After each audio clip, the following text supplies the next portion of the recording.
Good afternoon. You're listening to the Mother's Justice Show on 11:50 a.m. KKNW. I'm your host, Reverend Walden. It's my joy to be on the air. I just wanted to say right now, I just love fall, and it's raining a little bit. It's kind of cloudy, but the sun will come out, and the leaves are going to be just gorgeous. I want you to mark your calendar and save the date for November 9th, the Mother's Justice Breakfast, Thurgood Marshall Justice Breakfast. Going to be at the Royal Esquire Club from 7 to 9. And we'll be giving you some more updates on that. But mark your calendar. It's 33 years, all volunteers. So help us out with your donation if you can at Mothers, S-O Mothers for policeaccountability.org on our website. All right. Well, Mr. Y hasn't been here for a while. He's been out of town, and so we're going to have you right on up here as usual. So when you in, you in. So how are you doing today, sir? I'm doing fine. I want to say November 9th is our Thursday morning. That's correct. I want to make sure that people know that. And then you said they can get their tickets where?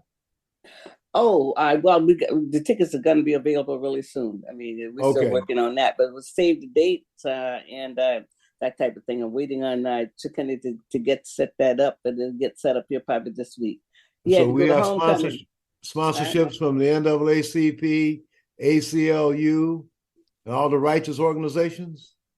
No, not yet. No, we just behind this year because we've had so much other work getting done, and down there with that commission and all this other stuff. The police has just given us lots of work to do, and so no, we don't have all that done right now. But we'll make some phone calls here, and we're looking for volunteers. Hey, so anybody want to come and give us a hand and help us out? This is fine. We're not where we want to be, but we wasn't where we used to be. So it's all good. 33 years is a long time. Yeah, you're absolutely right. And it's definitely made a difference. It's not as long as NAACP now. They're 100 and something. That's true. It's not that, but when they got started, they probably had lots of people, and they've had ebb and flow times too. So you get ebb and flow doing this work. You get a lot of people that sometimes, and then a lot of times after you help them, they've gone on and gone on off to the sunset and come back when they need some help. So it's ebb and flow. Well, you would think that all the things that's been happening, like especially with the president and the vice president of the police guild on the phone mocking this young Indian lady's death, and then talking about her value and stuff. And as far as I know, they're still the president and vice president of the Seattle Police Guild, and they did not fire the vice president for making those horrific racist remarks. They just said he will not be on the streets. So you can it's under investigation. But see, we organize different than most people. Most people now, they just want to defund. We're not in the defund, right? Because we know what happens when defund. Every city that's gone and defunded, the major crime has spiked. I mean, it spiked. It is off the chart. And so, our style is differently. We want constitutional policing, and we want a better contract. So the chief can get some power. Right now, I mean, every mayor has ever since for 30 years, they've given all the power to the guild. Well, last week during the Congressional Black Caucus, the crime rates and stuff like that in policing was one of the main topics in several of the discussions on the various panels. So you're absolutely right in terms of, and then combined with that, you have the Republicans now taking large numbers of immigrants and taking them and dropping them off after they lied to them about there's going to be housing and jobs, and they're using them as political pawns to drop off, in New York City. I mean, they're just overwhelmed. Others, cities that are controlled by Democrats, and it's just really unfortunate this is happening. I mean, I'm a humanitarian. I believe in getting people help, but I think has to be a system to ensure there is some structure to how people are being processed. But I know one thing, I'm very disgusted with the way the Haitians are being treated. They're not given the same opportunities as other folks coming from South America. No, they had the horse. They had the guy on the horse running the Haitians. Under this administration. So for me right now, my politics is local. I mean, because a lot of people who are criminals have moved into Seattle. You don't have enough law enforcement. So now you have all kinds of people here. I mean, all these people are not all from here, but some of them are here. And you got the theft rings. I mean, two Bartels, two Targets is closed because of theft. I was up in the PCC up here on Union. They got a guy in there with, he says public safety. He had a Glock on him. I went up to him and I asked him, I say, hey, are you SPD? Are you law enforcement? He says, no, private security. I said, well, how do you get to carry a Glock? Okay. How do you get to have a Glock in a grocery store and you're not? And I told him, I said, well, you're not constitutional. I mean, ain't no constitution or nothing under this guy with a Glock.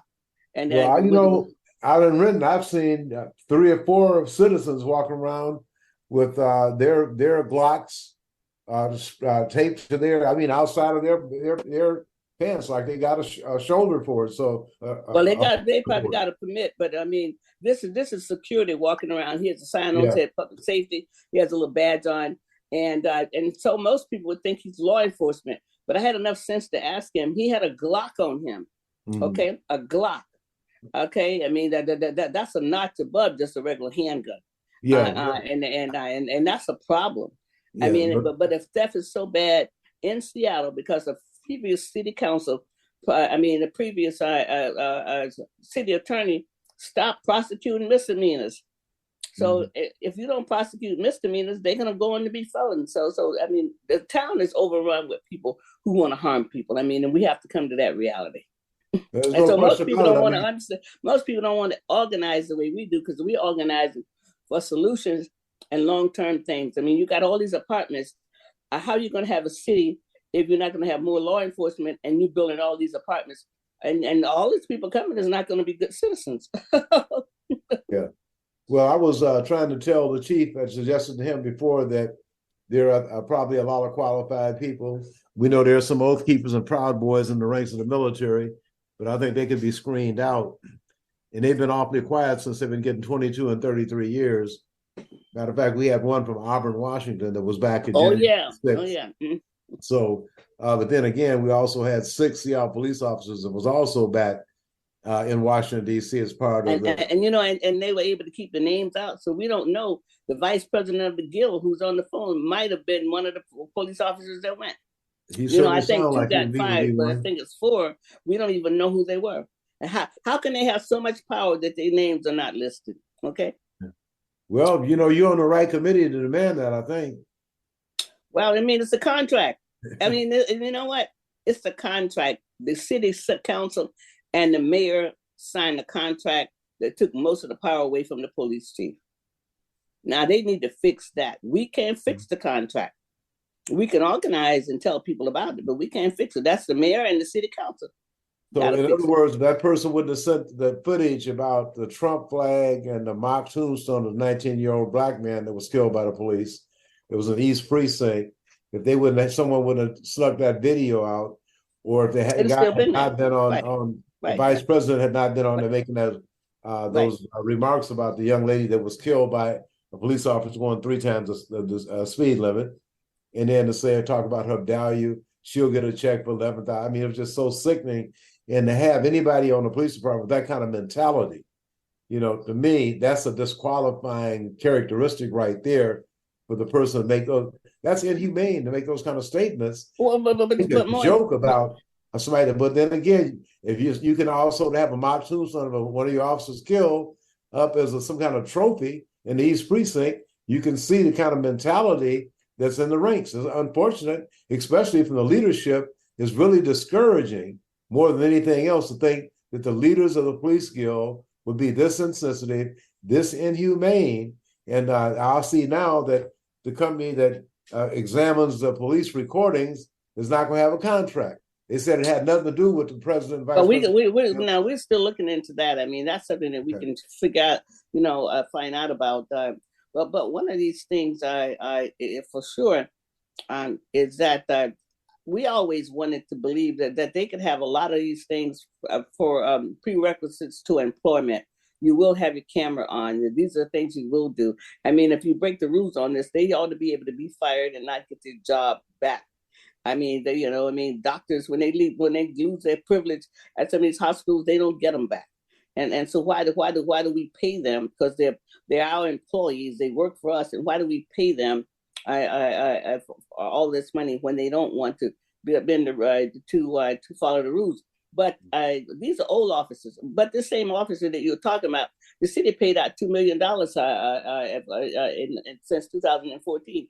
I don't know all the reasons why. But also, how many of those old officers are there that the city has paid out a lot of money? And what most people don't know is that you had a black guy that was president of the guild in 2020. You had a black guy and you had a black police chief, and the guild. I mean, the people who are leading the guild now, I ran against him on Make America Great, and 70% of the police officers voted for him. I mean, for this leadership now. Now, some of those officers are gone. I mean, some of them probably have left the force already. So it's just like bringing in new people. And we all communities need lawful law enforcement.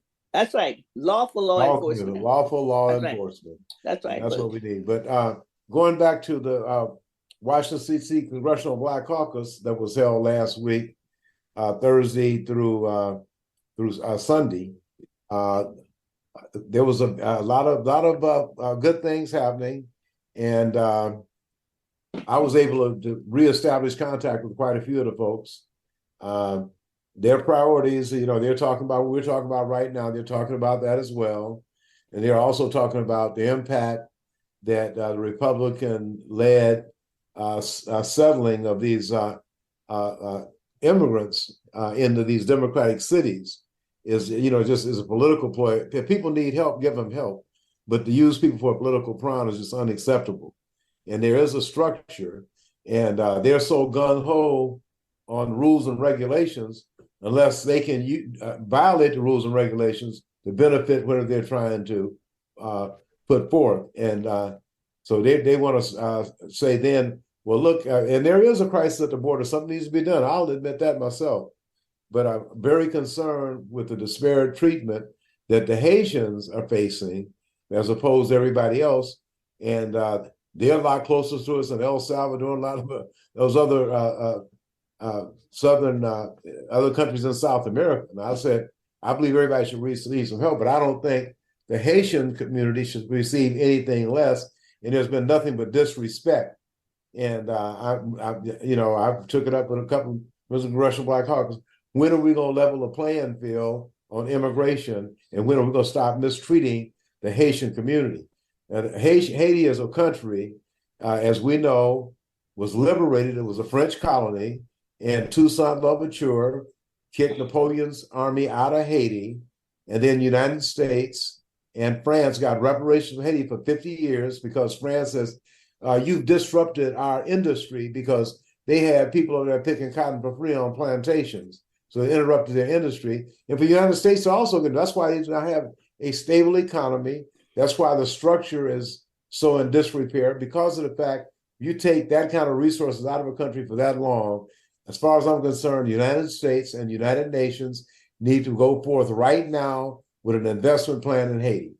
But we know we can't hardly get it in the Black community in the United States. Well, it's not happening, but I think the country of Niger took things in their own hand. They cut off the pipeline that France was going to be taking all this stuff out of their country.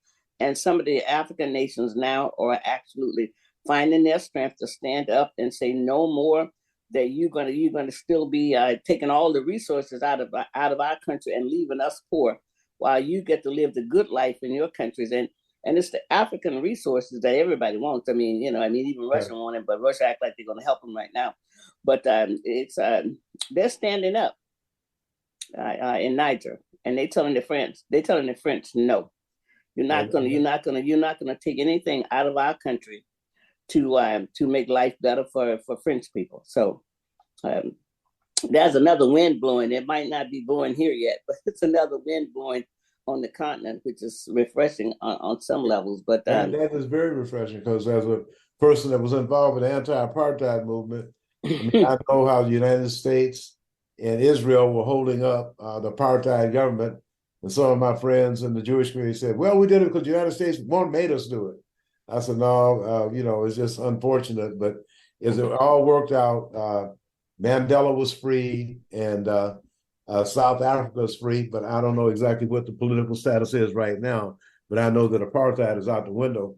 We have economic apartheid in the United States. That's right. And then it's Anytime really so bad. It's African really descent, the bad. United States enslaved and not included in the economic pie. No, it's not. 2021 state government contracts, African Americans received 0.18%. In 2022, 0.22%. In 23 years of no affirmative action. That's how we lost the Central District of Seattle. And that's why we lost so many of our businesses and people. Yeah, I'm one of them. And skills. I'm one of them. and so I'm telling folks now, we're going to start a program, but you have to have been in business for 4 years. Well, what if somebody was in business for 20 years and got ran out by discrimination? I was in business for 25 years. Yeah. 25 years. I admit I made it past the so-called 5-year mark. I was in business for 25 years. Yeah, we had some, like I said, we're doing so poorly. And as I said before, and we'll say again, Democrats are in charge. That's the other thing that'll be happening real soon too, is that the Washington State case is reverberating around members of the Congressional Black Caucus right now. And a lot of them were really upset with the fact that Merrick Garland, the Attorney General, did not allow Christine Clark, who is Associate Attorney General for Civil Rights. We had a racial discrimination complaint signed on by 22 different people. As a matter of fact, Reverend Harry Walden's name is on there as well. Yes, I got discriminated. What we're talking about doing now, and after getting some input from some of the members of the Black Caucus, like Bobby Scott is no longer the chair of the House Education and Labor Committee, he's the ranking member. Benny Thompson is no longer the chair of the Homeland Security Committee, but he's the ranking member. And by him being the chair of the Special Select Committee on January 6th, paid off all kind of dividends because everything they came up with, Jack Smith is using to prosecute folks. So all that's great. But we want to do something where we make a request to Merrick Garland and copy all 58 of the members of the Congressional Black Caucus. They'll all have a copy of the complaint. They have a copy of a letter from Senator Patty Murray, who requested an investigation of this. Adam Smith, who was chair of the House Armed Services Committee, did a letter, and we filed a complaint in December. He wrote a letter to Merrick Garland in December, then wasn't even 2 weeks later. And then with Marilyn Strickland, the chair of the whip for the Congressional Black Caucus, and Benny Thompson did a powerful letter and attached the state's dismal numbers to his letter. And when we talked last week, he wanted to know if there's anything happening yet. And Benny used to be the chairman of the Mississippi chapter of SNCC. So, okay. Yeah, and Julian Bond used to tell me, Benny Thompson got the most dangerous job in SNCC. He had to go into Mississippi Delta and register voters, and the Klan and the sheriff were looking for him to kill him. And Julian said they could have been one and the same, because how it was with Bull Connor and those guys, and Jack Clark and all them folks.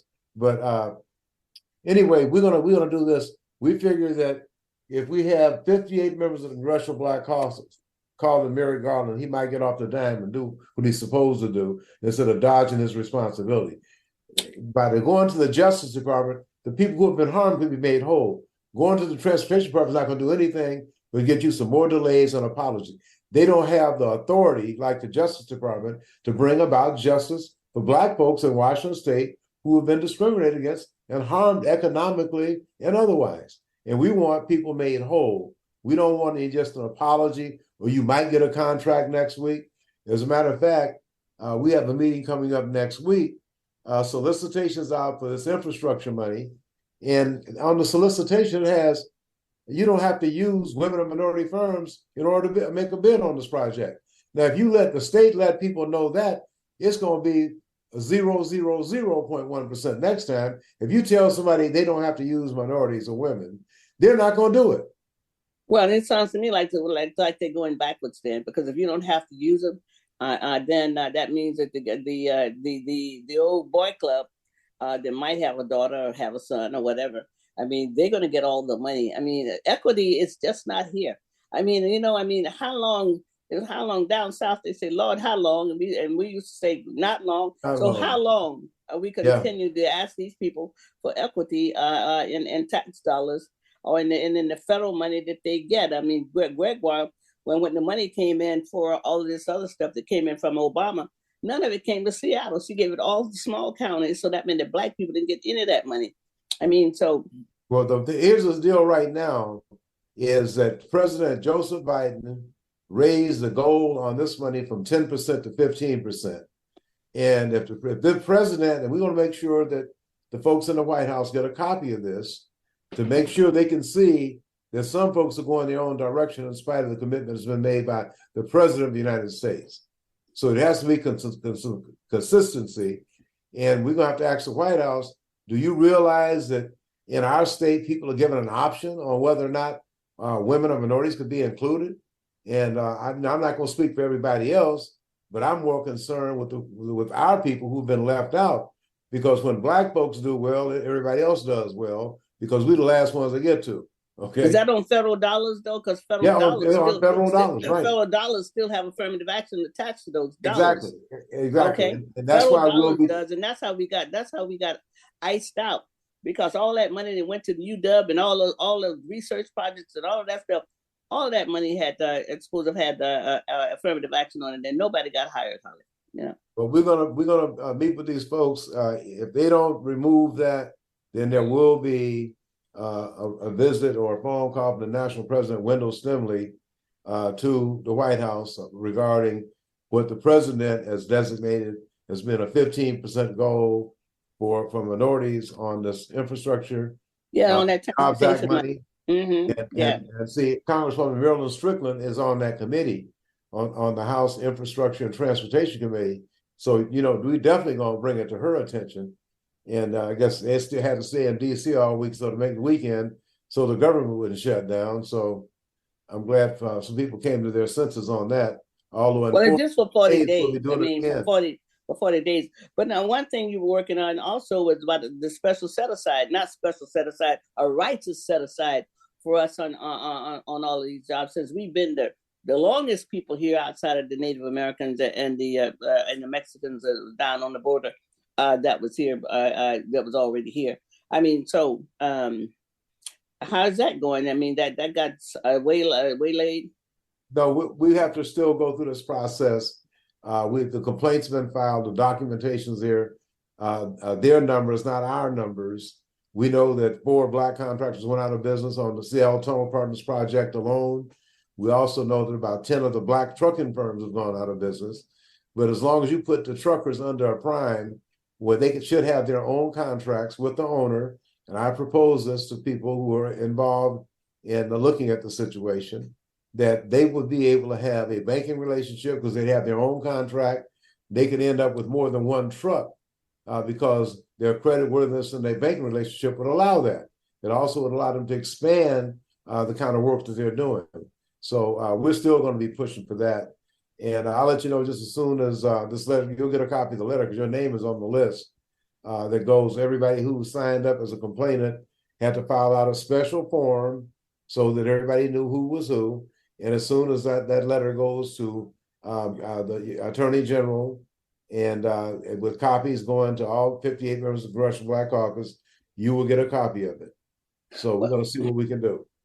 Well, I thought having a set aside, I mean, not really a set aside, but a righteous place that says that we're different. I mean, because somehow nobody wants to carve out anything for us. I mean, as if everybody's situation coming to America is the same. I mean, and I thought that category for the descendants or the stolen ones would settle some of this stuff at from a federal level and then come down to a state level. I mean, because otherwise it's like we're talking about reparations. Then we have people like these super conservatives. They just filed a lawsuit against the SBA 8A program, which was a set aside program. So that's what kind of program? SBA 8A set aside program. I was an 8A contractor myself. Well, these people don't want us to have anything. I mean, really, they want us to be. They want us to be under their thumb and to be able to work us from sun up to sundown, and their grandchildren and great grandchildren are carrying it on. The Jim Crow didn't die. Segregation didn't die. The Confederate didn't die. The Federalists didn't die. They're just passing it on to their children and their grandchildren. That's exactly what's happening, Miriam. That's right. Exactly what's happening. That's right. See, so I mean, it's a lot of issues here, but we collectively, the collective Black people, if we could get to that level, Gaddafi wanted us to do, is to come together in a different way. And we could come together with all the collective money that Black people have in this country and come up to something. We can fund our own stuff. We can absolutely live and thrive without having to be bothered with these people. Well, we look at Black Wall Street. That's right. They're still digging people up from that 1921 atrocity. Well, I mean, but the model is there. I mean, just because, I mean, the model for success is there in every Black community because we had to do for self. Wasn't nobody giving us nothing. So how do we creatively manage to live for 100 years after in Jim Crow? I mean, it might not have been, we might not have all had Cadillacs. Hey, them old Cadillacs, remember those old Cadillacs? Oh, yeah. I mean, I think we keep knocking on the door that don't want to open, but I mean, it's like, wow. So, and I'm gonna keep knocking. Well, Marcus Garvey said, "Up you might erase, do accomplish what you can." I'm a Garvey. So I'm gonna keep knocking. Well, that's good. That's good. I'm gonna keep talking about. I was trained by the United States Army to defend America, and I've been saying it. I'll say it again. Blacks in the military, I know you don't have any control, but you have no business being on foreign seas, on foreign shores, fighting for someone else's freedom when you don't have, your people don't have the freedom to vote. Yeah, but they don't have the courage, though. They don't have the courage to break rank. I mean, really and truly, they don't want the consequences of it. I don't know. But like you say, you know about that. I just know this other path, and I believe we can have two. We can have more than one path to try to get to the goal of us being what we need and having what we need, having healthcare, having education. Having I get our kids educated. I mean, because there's a lot of things that we need. And unlike the guest workers, they can come and make a lot of money, but sometimes they can't vote. I mean, and I don't think they become citizens, but the guest workers are here making a lot of money that Americans can't get. See. Well, I'll tell you another one too, is Ron DeSantis has backfired on him because he got so racist with and being anti-immigrant. They don't have people to pick crops to do other jobs now because nobody's afraid. A lot of folks are afraid that And so, he just a self-inflicted wound. He deserves it. Well, but see, hatred is deep, and until we come to realize how deep it is, we continue to go around in a circle. But I mean, I'm hopeful. I mean, my glass is always half full. I'm glad you went back there and you always give us good information. That's why I gave you a lot of, we had to extend the time just for you today, Mr. Rye, and I hope you continue to feel good. Yeah, and I just want to say one thing before I go. Congratulations to Converge Media and Omari Salisbury. They were acknowledged at the Icons event at the Royal Esquire Club on Saturday evening. And he said he want to apologize to his brother Chikundi because he had jeans on. And he said he was also coming from a shoot. So we know when he's out there, he's doing good because he's won all these Emmys and all these other awards. So congratulations, your son, Reverend Harriet. Omari Salisbury is doing it. And so is Chikundi. They're both doing it. Yeah, they are, both of them, yeah. And Toonie, you just don't see him. He makes eyeglasses. He helps people see. Okay. He took on these, he was working with me, so he's still in the optical business. I'm out, but he's still in it. All right, Mr. Rye, thank you so much for coming on, and you continue to have a great day and a good week. We'll be talking. Thank you. All right, thank you. You listen to the Mother's Justice Show on 1150 AM KKNW. I'm your host, Reverend Walden. We'll be right back. Market Street Shoes is happy to sponsor the Mother's Justice Show in honor of our mother, Jackie Higgins Rosebrook, who spent her life fighting for social justice, and also in honor of all mothers who fight for social justice. Market Street Shoes, fashionable footwear and apparel for life's everyday adventures, in the heart of Ballard since 2006. Visit marketstreetshoes.com. Hello, friends. This is Stephanie Parrish, host of the Vitality Health Show, your voice of hope and healing. Each week, we will be bringing you leading doctors and naturopaths, as well as top nutritionists and mental health and emotional practitioners, bringing you hope in your healing. Join me, Stephanie Parrish, on the Vitality Health Show, your voice of hope and healing. The Vitality Health Show, Tuesdays from 7 to 8 a.m. And for more information about the show, visit myvitalityhealthsolutions.com. The Mother's Justice Show is brought to you by H.G. Walden and the Virtues Healing Circles. Join us for Wisdom and Wellness with Reverend Walden, a monthly virtual and in-person Healing Circle that focuses on community healing and growth. Learn more at virtueshealing.com. That's virtueshealing.com. Also, be sure to join our healing group on Facebook. Again, visit us at virtueshealing.com today. No other station delivers this much variety. Alternative Talk 1150. Good afternoon. You're listening to the Mother's Justice Show at 11:50 a.m. KKNW. And thank you for listening to our show. You know, I love being on the air.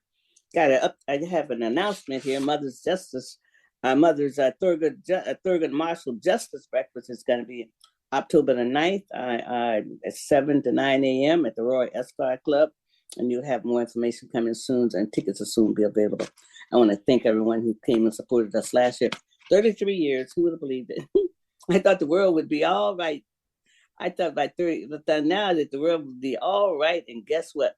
Maybe I'll be doing something else. I am doing something else. I am doing the Virtues Healing Circles, and I'm painting. I'm painting again. You know, I am a watercolorist. I had a gallery once at El Centro de la Raza, and so I am painting again, and I'm having fun with that. And then life goes on. Mr. Rye was here talking about Washington, D.C. and all the things that's going on back there with the Black Congressional Caucus. He goes every year for that conference, and he really has a great time, always bringing back more information and making connections in Washington State. I mean, we Black people don't get any contracts here.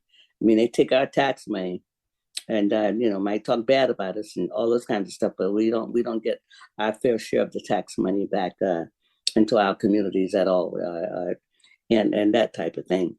So my guest is running a little late. So I'm just going to talk about mothers. And I did go check the news to see what else is going on in the world, except other than Mother's Justice Show. Well, I guess Trump went to court today. I guess that trial started. As Mr. Ryan mentioned, Florida, the governor in Florida is still doing some of his same things.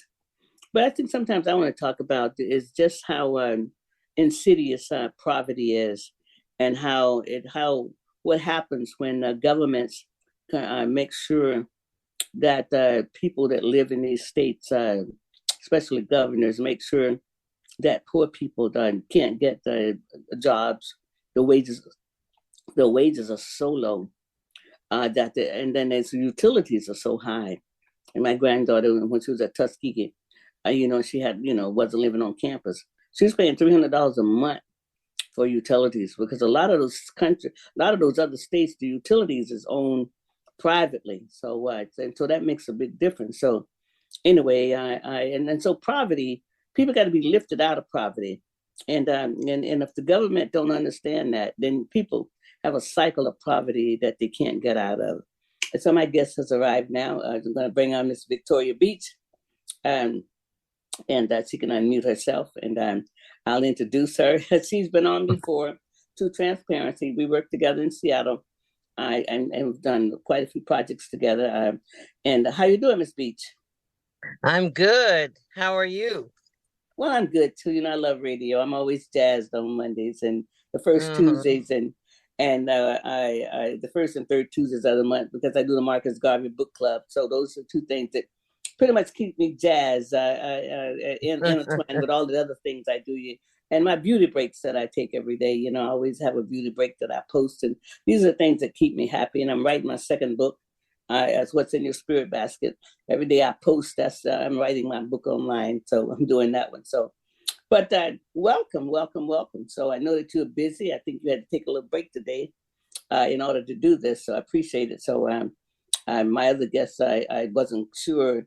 And she was testing to see if she had COVID, so she wasn't feeling good till yesterday. So that's why I called you, because she wasn't available. But so I'm going to introduce you. I mean, this is Victoria Beach. She was born and raised in Seattle. She's one of those Seattleites, that people are Seattleites, And then, of course, she has her children and her grandchildren are Seattleites. I only get to see that my grandchildren are Seattleites. So that's the only I can claim that my grandkids are Seattleites.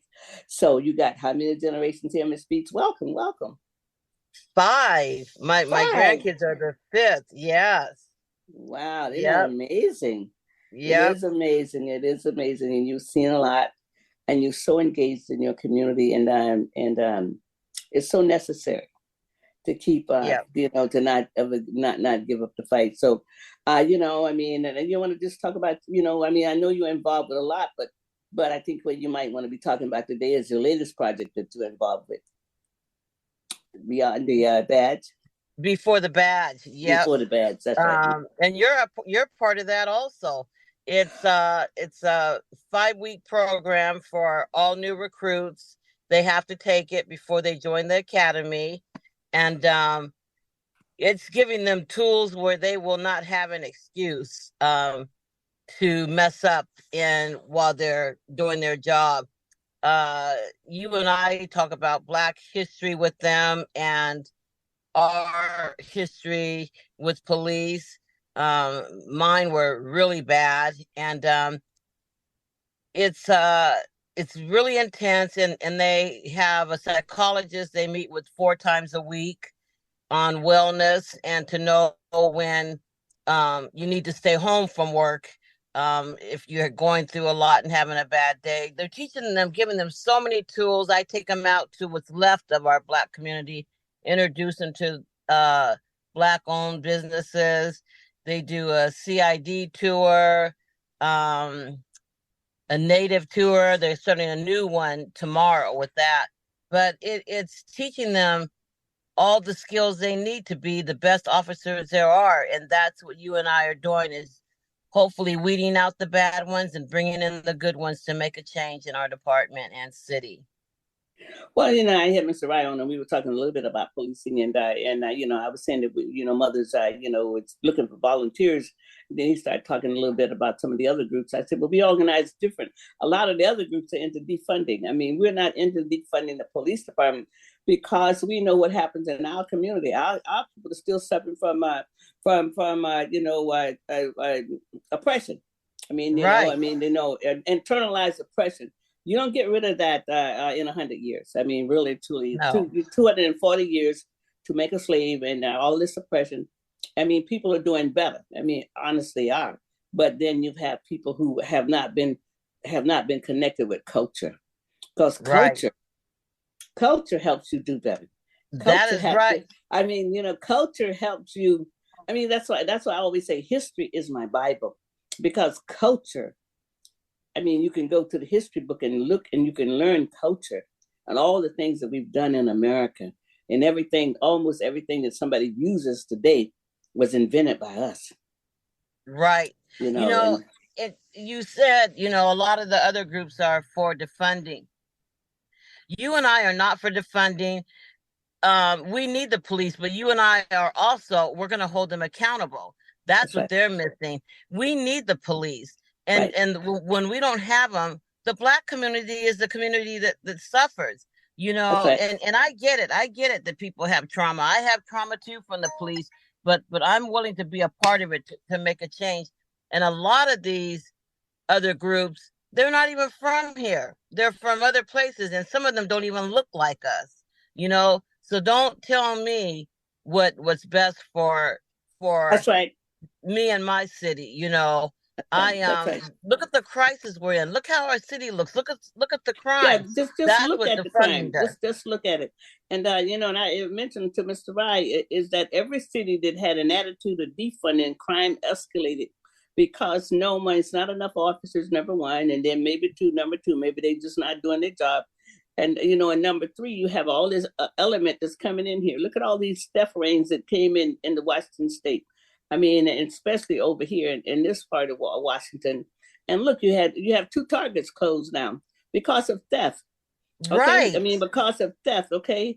And I mentioned this on the last segment with Mr. Rye. I was up at the PCC here on 23rd and Union. They had a guy in there with a Glock. Okay. He's security. And I went up to him and I said, USPD? He said, no. I said, you are police? He said, no, he's hired security. In the back of his jacket, back of his vest, he had a bulletproof vest on, and the back of that vest had public safety on it. He's giving them preference. People will assume that is SPD. But that's why I asked him. He had a Glock. Wow. Glock. I mean, and that's a high level. Okay, you will not survive any shooting with a Glock. No. Okay. Do you want them? I was gonna say, do you want them or do you want SPD? Well, and I told him, you're not constitutional. I said, you're nothing you're doing is constitutional. Okay, so you know what? I mean, they might be able to sue the company, but it's no accountability at all on private security, folks. No. Okay, so you can fill Seattle up all you want to with private security. You have no constitutional rights under them because they're not constitutional. They're hired gun. They like mercenaries, okay? They're like mercenaries, and that's what they are. And I understand that people in business are hiring them, but I'm gonna go over there and I'm gonna ask them, why do they have law? He's not law enforcement. And then this is what people don't understand is that, okay, I mean, and then the other side of the equation, there were some people who protested near the mayor's house. They didn't go on the property because he's gonna call the police. Okay, he's not gonna be like everybody else. You come on his property, you're gonna be. He's gonna call them because you trespassing. Okay. Yep. Okay. And he should. That's right. I mean, and that's what should have happened before. Janet and all these people should have called the police on everybody who came to their property and stepped on their property line. You do not have a right to protest on people's property. Now, if you want to be across the street on somebody else's property and they don't call the police, then that's on them. But really and truly, and they're complaining about the budget, and rightfully so. I mean, about the young lady who got killed. But our kids hear bullets every night. Yeah, and don't nobody care. Nope, and they're going to be traumatized. That's right. Don't nobody care. Hey, and where are all the Black Lives Matter folks? Why all the white folks that had on the Black Lives Matter shirts? Oh, I mean, they done threw them in the trash can now. Yeah.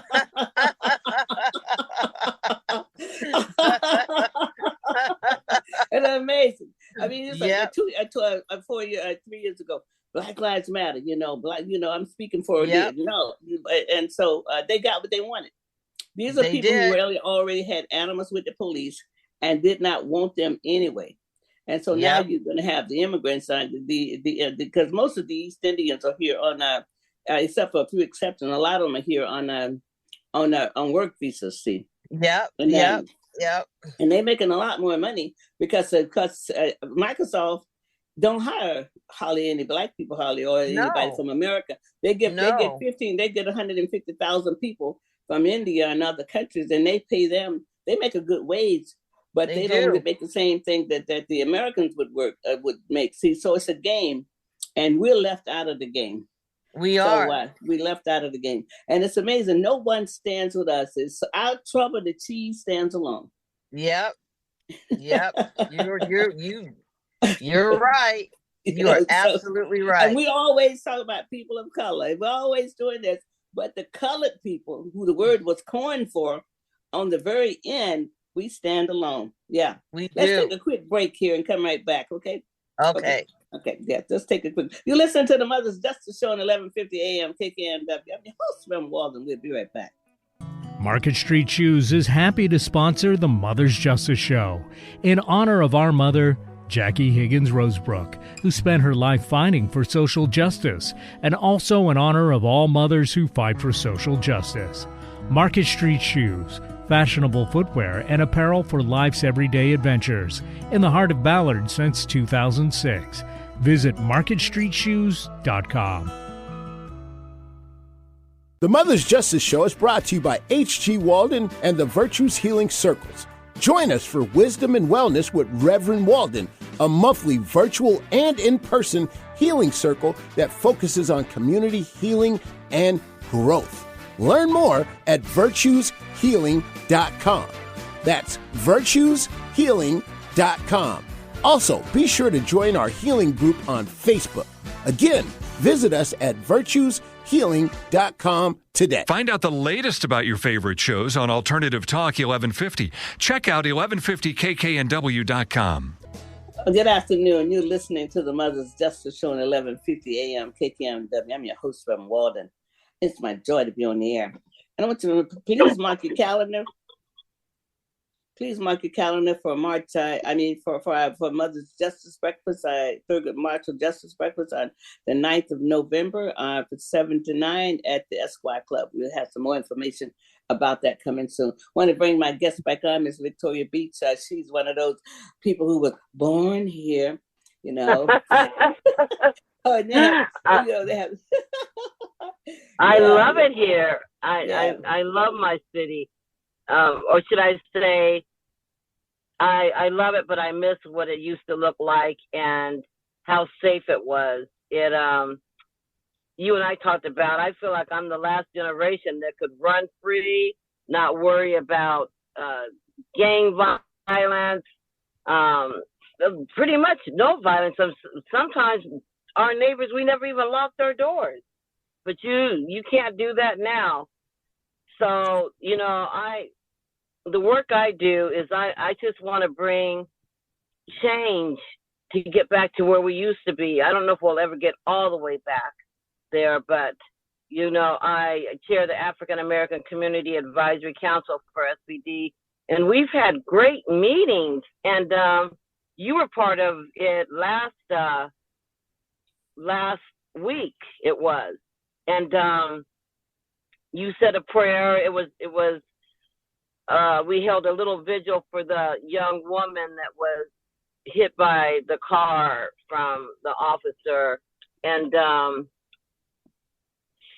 we had lit candles. You said a few words, and we came together, and that's how it should be. We all need to come together, and you know what?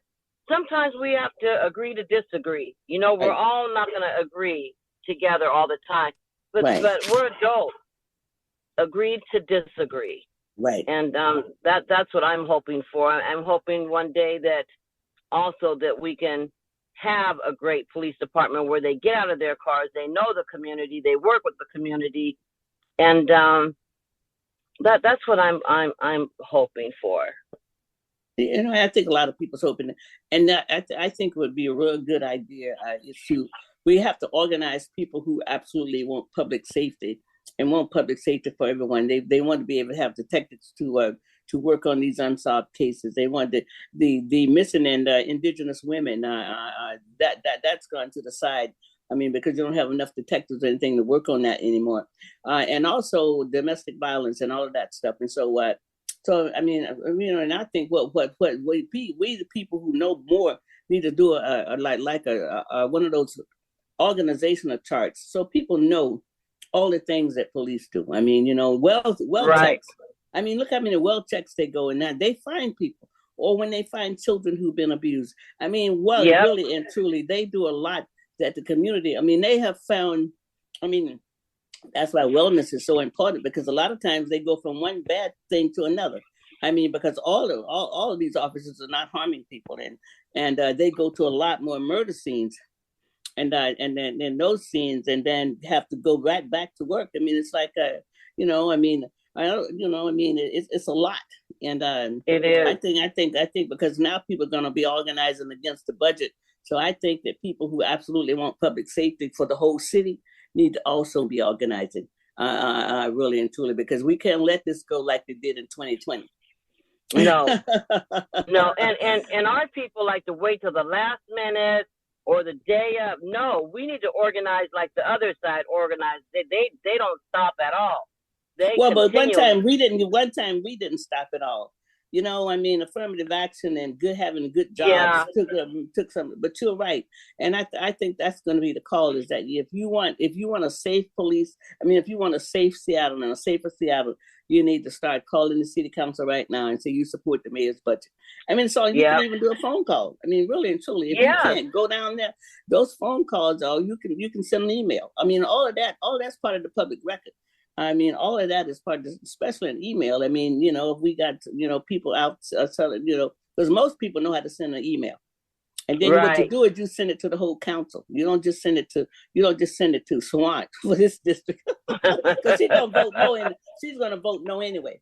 This will be our last time to vote no on the budget. So yeah. last time, because she'll be gone. and hopefully we have a new city council. I mean, we will have a new city council. And we will have a new city council. That's right. That's right. We will. And I saw where the fire union supported the other our candidate for this. Yes. Mm-hmm. Yeah, yes, I saw that. They did. Yep. That's pretty big. That's huge. Yeah, it is. That's it huge. is. We need the new candidates that we're for, because there'll be an immediate change. And I think the other side knows, they know that. It does, yes. So I right on. So, but I'm always encouraged by your work. I mean, you I always tell people I got drafted to this work because I didn't write a business plan. I wasn't planning on doing this for 33 years. I mean, I got gray hair now.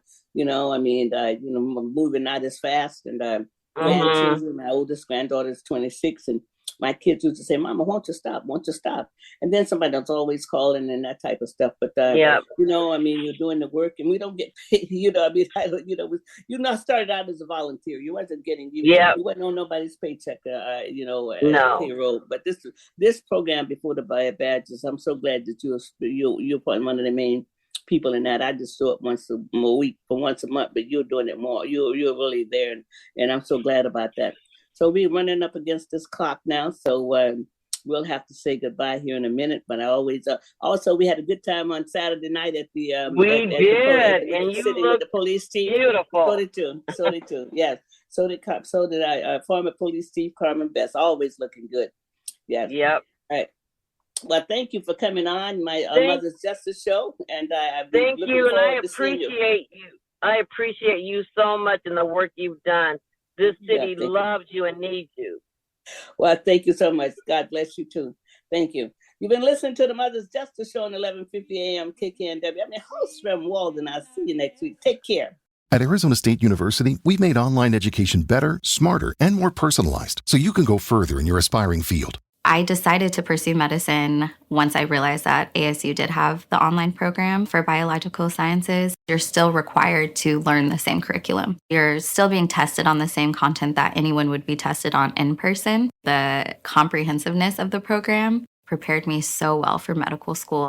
Explore over 350 plus programs at asuonline.asu.edu.